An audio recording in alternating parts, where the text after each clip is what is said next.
अन्नदात्यासाठी अन्नत्याग आंदोलन जे आपण सर्वजण मिळून करत आहोत, जर मी असेल व माझ्याबरोबर 26 जण इथं हे आंदोलन करत आहेत। सुरुवातीला हा आकडा 10चा होता, पण बघता बघता अनेक शेतकरी महाराष्ट्राच्या कानाकोपऱ्यातून आणि त्याच्यामध्ये काही महिला सुद्धा इथं शेतकऱ्याच्या हितासाठी अन्नत्याग आंदोलन करत आहेत।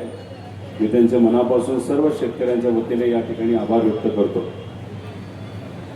अजित नवले साहेबांनी आपल्या सर्वांना मार्गदर्शन केलं, आत्ताची काय परिस्थिती वस्तुस्थिती ही आपल्या सर्वांना सांगितलं। आता आम्हा सर्वांना अन्नत्याग आंदोलनाला सुरुवात करून 24 तास झाले।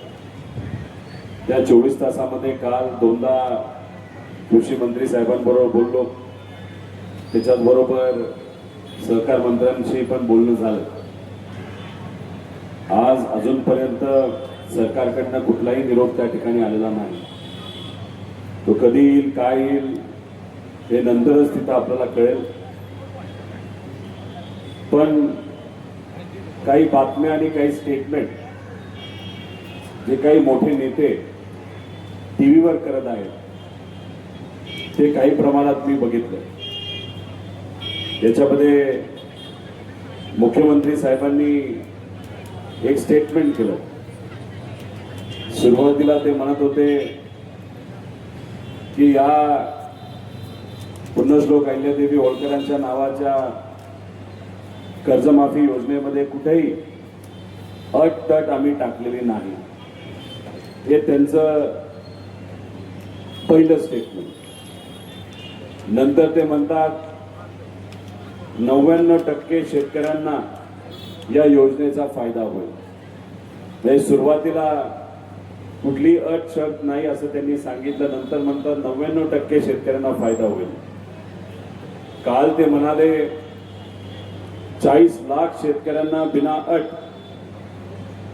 तिथं मदत होणार आहे। म्हणजे योजना आहे 55 लाख शेतकऱ्यांची। काल संध्याकाळी त्यांनी कुठेतरी मान्य केलं असं आपल्याला म्हणावं लागेल की 40 लाख लोकांना फायदा होईल, म्हणजे कुठेतरी 15 लाख लोकांवर अन्याय होईल।